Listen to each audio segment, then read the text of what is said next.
नमस्कार, मैं हूं यश खुराना। स्वागत है आपका हमारे खास कार्यक्रम दंगल 2024 के एक खास सेगमेंट हॉट सीट में, जिसमें हम बात करते हैं देश और प्रदेश की उन तमाम सीट्स के बारे में जो किन्हीं कारणों से चर्चा का विषय बनी हुई है। तो शंखनाद चुनावों का हो चुका है। राजनीतिक दल लगातार अपने उम्मीदवारों की लिस्ट जारी कर रहे हैं और दूसरी ओर चुनाव आयोग भी सफल और निष्पक्ष चुनाव करवाने के लिए तैयार है। पंजाब में भी लोकसभा चुनाव की तैयारियां जारी है। पंजाब की सभी 13 सीटों पर एक ही चरण में मतदान होना है। वहीं पंजाब की 13 सीटें भारत की राजनीति में काफी महत्व रखती है। हमारे खास कार्यक्रम हॉट सीट में आज हम बात करने जा रहे हैं पंजाब की इन्हीं 13 लोकसभा सीटों में से एक श्री फतेहगढ़ साहिब लोकसभा सीट की।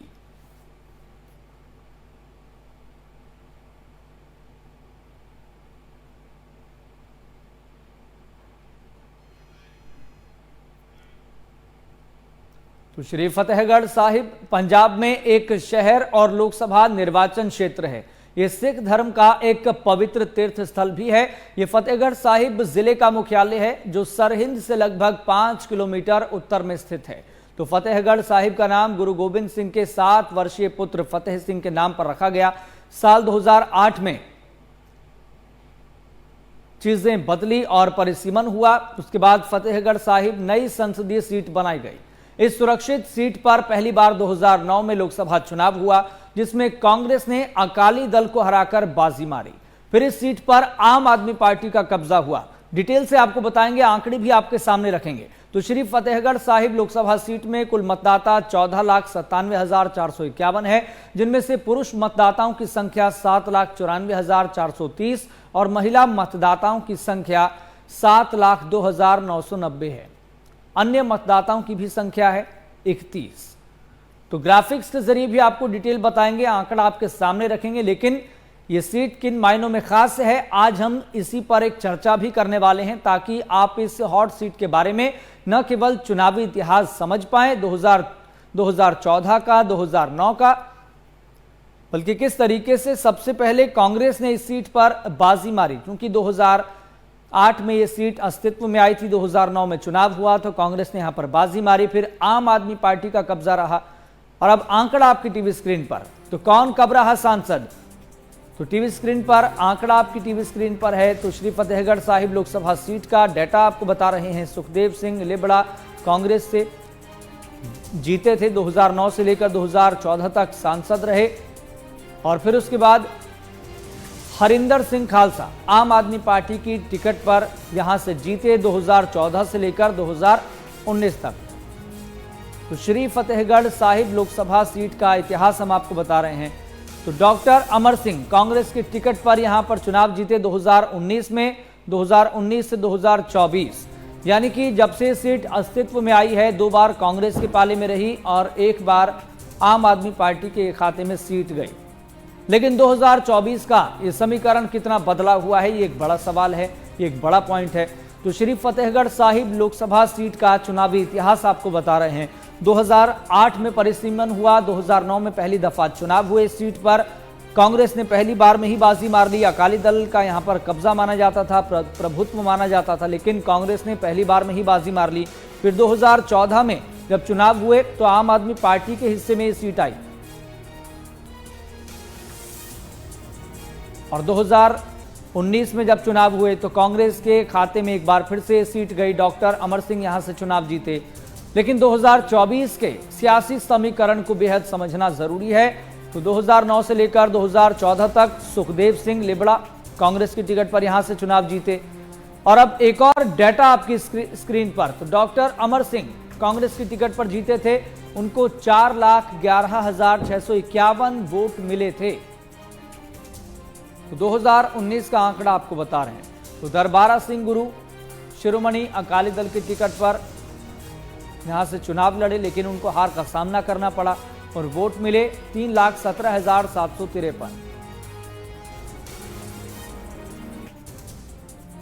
तो श्री फतेहगढ़ साहिब का ये डाटा आपके लिए जानना समझना बेहद जरूरी है। तो अब किसे कितने प्रतिशत वोट मिले, कांग्रेस को 41.75% इस सीट पर वोट मिला। 2019 का डाटा आपको बता रहे हैं।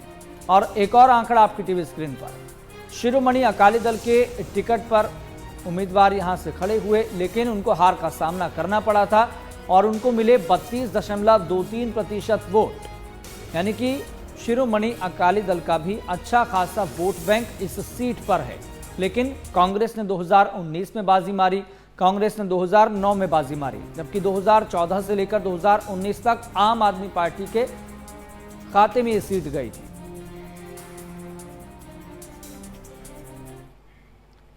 तो चलिए, दंगल 2024 के इस खास सेगमेंट में हम श्री फतेहगढ़ साहिब की सीट की बात कर रहे हैं, लेकिन एक छोटा सा ब्रेक ले रहे हैं। ब्रेक के उस पार भी आपको और डिटेल से समझाने बताने की कोशिश करेंगे कि 2024 का सियासी समीकरण क्या संकेत दे रहा है, क्या इशारा कर रहा है। छोटा सा ब्रेक, जल्द हाजिर होंगे।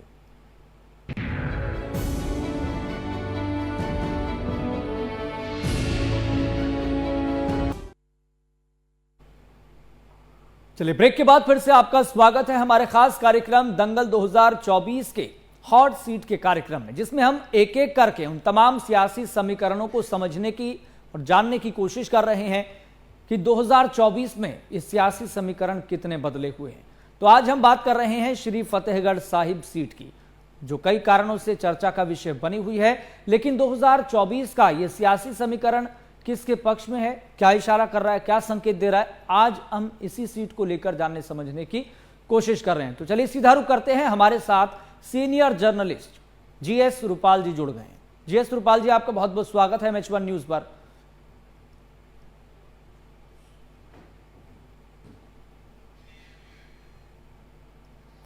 तो आपको बता दें कि इस सीट को लेकर हम चर्चा करने वाले हैं कि ये सीट किसके खाते में जा सकती है, यहां का सियासी समीकरण क्या बन रहा है, यहां पर किस पॉलिटिकल पार्टी का प्रभुत्व दिखाई दे रहा है। हालांकि हमने आपको इस सीट का चुनावी इतिहास भी बताया कि 2009 में, हालांकि 2008 में इस सीट का परिसीमन हुआ तो अलग हुई, अस्तित्व में आई।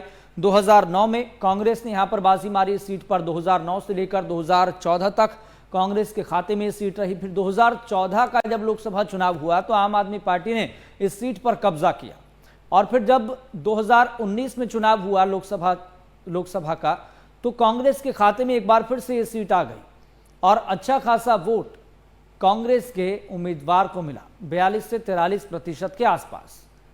तो स्थितियां बदल रही है, लेकिन 2024 का ये राजनीति का गणित क्या कहता है इस सीट को लेकर, किसका प्रभुत्व है, किसका वर्चस्व है। हालांकि एक और चीज यहां पर क्लियर करना बेहद जरूरी है कि पंजाब में आम आदमी पार्टी और कांग्रेस का अलायंस किन्हीं वजहों से नहीं हो पाया। तो जहां पर एक तरफ शिरोमणि अकाली दल और भारतीय जनता पार्टी है, हालांकि इन दोनों के बीच भी अलायंस नहीं हो पाया, गठबंधन नहीं हो पाया, और कांग्रेस और आम आदमी पार्टी के बीच भी अलायंस नहीं हो पाया। तो वहीं बीएसपी यानी कि बहुजन समाज पार्टी भी ताल ठोक रही है। तो 5 बड़े राजनीतिक दल हैं, लेकिन ये सीट किसके खाते में इस बार जाने वाली है, ये देखना बेहद दिलचस्प होगा और 4 जून की तारीख का इंतजार हमें करना होगा, जब सभी लोकसभा सीटों का ऐलान होगा, जब नतीजे घोषित किए जाएंगे। तो चुनावी नतीजे आएंगे जरूर, लेकिन उससे पहले अभी सियासी समीकरण क्या इशारा कर रहे हैं, क्या संकेत दे रहे हैं, इसी को हम जानने समझने की कोशिश कर रहे हैं।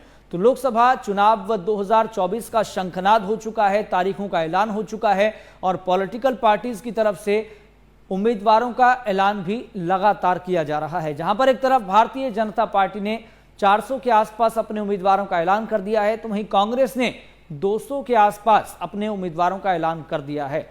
आम आदमी पार्टी भी लगातार जद्दोजहद करती हुई दिखाई दे रही है। हालांकि आम आदमी पार्टी की अगर विशेष तौर पर बात करें तो कई चुनौतियां, कई फैक्टर्स जो आम आदमी पार्टी के बड़े नेताओं को परेशान कर रहे हैं। हालांकि जब अरविंद केजरीवाल की गिरफ्तारी हुई, ईडी की कस्टडी में अरविंद केजरीवाल हैं, तो कहीं ना कहीं आम आदमी पार्टी के लिए चैलेंज और ज्यादा बढ़ जाता है। तो चलिए आपको बता दें कि हमारे साथ सीनियर जर्नलिस्ट जीएस रूपाल जी जुड़ गए हैं फोन लाइन पर। हम उनसे चर्चा करेंगे और श्री फतेहगढ़ साहिब सीट का ये सियासी समीकरण क्या इशारा कर रहा है, जानने समझने की कोशिश हम करेंगे। जीएस रूपाल जी, आपका बहुत बहुत स्वागत है MH1 न्यूज पर। हेलो जीएस रूपाल जी, आप मेरी आवाज सुन पा रहे हैं? हाँ, मेरी स्क्रीन पर आ रही है मेरी? जी सर, आप ऑडिबल हैं, हम आपको सुन पा रहे हैं। लेकिन मेरा सवाल यहां पर ये, श्री फतेहगढ़ साहिब सीट को लेकर आज हम चर्चा कर रहे हैं। आप पंजाब की राजनीति को, देश की राजनीति को बहुत अच्छे तरीके से समझते हैं, लेकिन श्री फतेहगढ़ साहिब की सीट का सियासी समीकरण क्या इशारा कर रहा है? फतेहगढ़ देखो गल इस तरह जी भी हर बारी हालात ਜਿਹੜੇ ਨੇ ਇਲੈਕਸ਼ਨ ਦੇ ਦਿਨਾਂ ਦੇ ਵਿੱਚ ਬਦਲਦੇ ਰਹਿੰਦੇ ਨੇ जी। ਜੋ 2014 ਦੇ ਵਿੱਚ ਸੀ ਹਾਲਾਤ ਉਹ ਹੁਣ ਬਦਲ ਗਏ, ਉਹਨਾਂ ਦੇ ਵਿੱਚ ਕਾਫੀ ਤਬਦੀਲੀ ਆਈ ਹੈ। ਉਹਨਾਂ ਤੋਂ ਬਾਅਦ 2014 ਤੋਂ ਬਾਅਦ ਕਿਸਾਨ ਅੰਦੋਲਨ ਵੀ ਹੋਇਆ जी ਤੇ ਨਸ਼ੇ ਦਾ ਵੀ ਜ਼ੋਰ ਹੋਇਆ ਪੂਰਾ, ਬੇਰੁਜ਼ਗਾਰੀ ਵੀ ਵਧੀ ਹੈ, ਬੇਅਦਬੀ ਦੀਆਂ ਘਟਨਾਵਾਂ ਵੀ ਬਹੁਤ ਹੋਈਆਂ ਨੇ जी। ਔਰ ਕੇਂਦਰ ਤੇ ਸੂਬੇ ਦੇ ਸਬੰਧ ਜਿਹੜੇ ਪਹਿਲਾਂ ਵੀ ਕਦੇ ਚੰਗੇ ਨਹੀਂ ਹੋਏ ਤੇ ਉਹ ਉਸੇ ਤਰ੍ਹਾਂ ਹੀ ਜਾਰੀ ਨੇ। ਤੇ ਪੰਜਾਬ ਦੇ ਲੋਕ ਇਹ ਮਹਿਸੂਸ ਕਰ ਰਹੇ ਨੇ ਕਿ ਸੈਂਟਰ ਜਿਹੜਾ ਹੈ ਨਾ, ਕੇਂਦਰ ਉਹਨਾਂ ਨੂੰ ਆਪਣੇ ਮੁਲਕ ਦੇ ਲੋਕ ਨਹੀਂ ਸਮਝਦਾ। ਇਹ ਜਿਹੜੀਆਂ ਚੀਜ਼ਾਂ ਨੇ ਨਾ ਇਲੈਕਸ਼ਨ ਦੇ ਵਿੱਚ ਇਹਨਾਂ ਦੇ ਉੱਤੇ ਅਸਰ ਜ਼ਰੂਰ ਪਏਗਾ जी। क्योंकि इस बार जाहिर जी जी जी सुरपाल जी, इस बार हम तस्वीर कुछ अलग इसलिए भी देख पा रहे हैं कि पंजाब में कांग्रेस और आम आदमी पार्टी का गठबंधन नहीं हो पाया, दोनों की राहें जुदा जुदा हैं। बीजेपी और अकाली दल के भी गठबंधन की बात सामने आ रही थी, लेकिन फाइनल बात यह सामने आई कि दोनों के बीच गठबंधन नहीं हो पाया। इससे कितना असर पड़ने वाला है? ਇਹਦੇ ਬਾਰੇ ਇਸ ਤਰ੍ਹਾਂ ਦੀ ਗੱਲ ਇਹ ਮੈਂ ਤੁਹਾਨੂੰ ਇਹੀ ਦੱਸ ਰਿਹਾ ਕਿ ਹਾਲਾਤ ਜਿਹੜੇ ਨੇ ਉਹ ਅਲੱਗ ਨੇ। 2019 ਦੇ ਵਿੱਚ ਜਿਹੜੀ ਸੀ ਹਾਲਾਤ ਜਿਹੜੇ ਸੀ ਉਹ ਹੁਣ ਨਹੀਂ ਹਨ। ਚਾਹੇ ਹੁਣ ਇਹ ਅਲੱਗ-ਅਲੱਗ ਵੀ ਲੜਨਗੇ ਨਾ ਤੇ ਇਹਦੇ ਵਿੱਚ ਇਹਨਾਂ ਨੂੰ ਫਾਇਦਾ ਹੋਏਗਾ ਜੀ। ਤੇ ਜੇ ਹੁਣ ਇਕੱਠੇ ਹੋ ਕੇ ਲੜਦੇ ਤਾਂ ਉਹਦੇ ਵਿੱਚ ਨੁਕਸਾਨ ਹੋਣਾ ਸੀ, ਦੋਵਾਂ ਪਾਰਟੀਆਂ ਨੂੰ ਨੁਕਸਾਨ ਹੋਣਾ ਸੀ, श्रोमणी अकाली दल ਨੂੰ ਵੀ ਤੇ बीजेपी ਨੂੰ भी। जी, क्योंकि हम इस सीट का चुनावी इतिहास भी जीएस रुपाल जी लगातार दर्शकों को बता रहे हैं। 2009 में जब पहली दफा चुनाव हुआ तो कांग्रेस के खाते में ये सीट गई। 2014 में फिर सियासी समीकरण बदला तो आम आदमी पार्टी ने बाजी मार ली। 2019 में ये सीट एक बार फिर से कांग्रेस के खाते में आई थी, लेकिन इस बार लग रहा है कि बीजेपी कुछ बड़ी टक्कर दे पाएगी कांग्रेस और आम आदमी पार्टी को, या फिर शिरोमणि अकाली दल को, क्योंकि अकाली दल का भी एक अच्छा खासा वोट बैंक इस सीट पर है। देखो मेरी नाचीज राय ये हैगी है कि टक्कर वाली कोई गल नहीं रही है। इस वेले पंजाब दे विच ना बीजेपी दे बारे खास तौर पे जिहड़ा बड़ा हिस्सा है सूबे दा, आबादी दा, वोटरां दा बड़ा हिस्सा है ना जिहड़ा वो हैगा किसानी जी। किसानी जिहड़ी है ਉਹਦੇ ਵਿਚਾਰ ਜਿਹੜੇ ਨੇ बीजेपी ਦੇ ਬਾਰੇ ਕੁਝ ਚੰਗੇ ਨਹੀਂ ਹਨ ਪਹਿਲਾਂ ਦੇ ਮੁਕਾਬਲੇ, ਜਦਕਿ ਪਹਿਲਾਂ ਇਹ ਕੋਈ ਗੱਲ ਇਸ ਤਰ੍ਹਾਂ ਦੀ ਹੈ ਨਹੀਂ ਸੀ ਜੀ। ਕਿਉਂਕਿ ਇੱਕ ਅੰਦੋਲਨ ਚੱਲ ਗਿਆ ਪਹਿਲਾਂ, ਇੱਕ ਹੁਣ ਫੇਰ ਚੱਲ ਰਿਹਾ ਹੈ, ਉਹਦੇ ਕਰਕੇ ਬੜਾ ਅਸਰ ਪਿਆ ਤੇ ਕੁਝ ਜਿਹੜੀਆਂ ਗ੍ਰਿਫਤਾਰੀਆਂ ਕੀਤੀਆਂ ਨੇ ਅਮਰਤਪਾਲ ਸਿੰਘ ਦੀ ਜਾਂ ਹੋਰ ਇਸ ਤਰ੍ਹਾਂ ਦੀਆਂ, ਉਹਦੇ ਨਾਲ ਲੋਕਾਂ ਦੇ ਵਿੱਚ ਮਨ ਜਿਹੜਾ ਹੈ बीजेपी ਬਾਰੇ जी। तो आपको लग रहा है कि अगर भारतीय जनता पार्टी अगर अकाली दल के साथ गठबंधन करती तो कुछ फायदा हो सकता था, क्योंकि अब बीजेपी अलग लड़ रही है, तो किसको नुकसान इसका हो सकता है और किसका नफा हो सकता है? आपका आकलन क्या कह रहा है?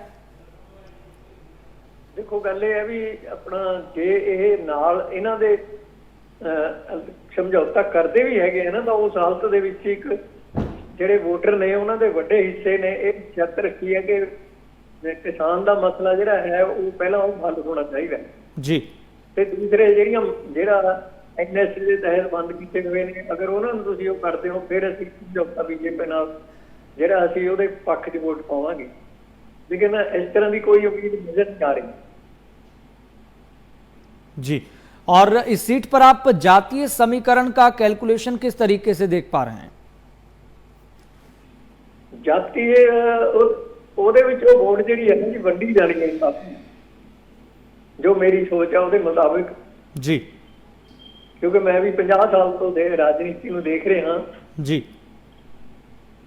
ਜਿਹੜੀਆਂ ਇਹ ਤਾਂ ਬਦਲਦੀਆਂ ਰਹਿੰਦੀਆਂ ਨੇ। ਕੋਈ ਵਕਤ ਸੀਗਾ ਕਿ ਮਾਇਆ ਦੇਵੀ ਦਾ ਜ਼ੋਰ ਸੀਗਾ, ਕਾਂਸੀ ਰਾਮ ਦੀ ਜੈ ਜੈਕਾਰ ਸੀ, ਲੇਕਿਨ ਅੱਜ ਉਹ ਵੀ ਨਹੀਂ ਰਹੀ ਹੈ। ਅਕਾਲੀ ਦਲ बीएसपी ਦੇ ਨਾਲ ਵੀ ਸਮਝੌਤਾ ਕਰ ਲੈਂਦਾ ਤੇ ਫਿਰ ਵੀ ਉਹਨੂੰ ਕਿਸੇ ਤਰ੍ਹਾਂ ਦੀ ਕਾਮਯਾਬੀ ਨਹੀਂ ਸੀ ਮਿਲਣੀ। ਮਤਲਬ ਅਕਾਲੀ ਦਲ ਇਕੱਲਾ ਰਹਿ ਕੇ ਇਸ ਵੇਲੇ ਕੁਝ ਪ੍ਰਾਪਤ ਕਰਨ ਦੀ ਉਮੀਦ ਦੇ ਵਿੱਚ ਹੈਗਾ। ਅਗਰ ਉਹ बीजेपी ਦੇ ਨਾਲ ਰਲ ਜਾਂਦਾ ਹੈ ਜਾਂ ਸਮਝੌਤਾ ਕਰ ਲੈਂਦਾ ਹੈ जी। ਤੇ ਉਹ ਕਰਨ ਦੇ ਨਾਲ ਉਹਨੂੰ ਮਤਲਬ ਕੁਝ ਪ੍ਰਾप्त नहीं ਸੀ होना। जी ठीक है जी, सुरपाल जी बहुत बहुत शुक्रिया जुड़ने के लिए, अपना कीमती समय देने के लिए, और हमारे इस खास कार्यक्रम दंगल 2024 के खास सेगमेंट हॉट सीट में अपनी बात रखने के लिए। तो श्री फतेहगढ़ साहिब के सियासी समीकरणों को हम जानने समझने की कोशिश कर रहे हैं, चुनावी इतिहास हमने आपको बताया, और यहाँ पर वोटर्स की संख्या कितनी है ये भी आपको बता रहे हैं। तो 14,97,000 के आसपास यहाँ पर वोटर की संख्या है, जिसमें पुरुष मतदाताओं की संख्या भी अच्छी खासी है और महिला मतदाताओं की संख्या भी अच्छी खासी है। लेकिन इस बार जोर किसका है?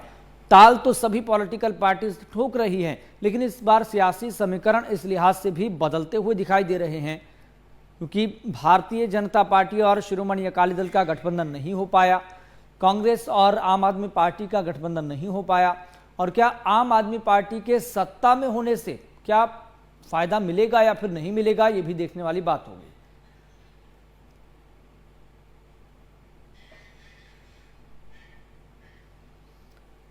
चलिए छोटा सा ब्रेक ले रहे हैं, जल्द हाजिर होंगे।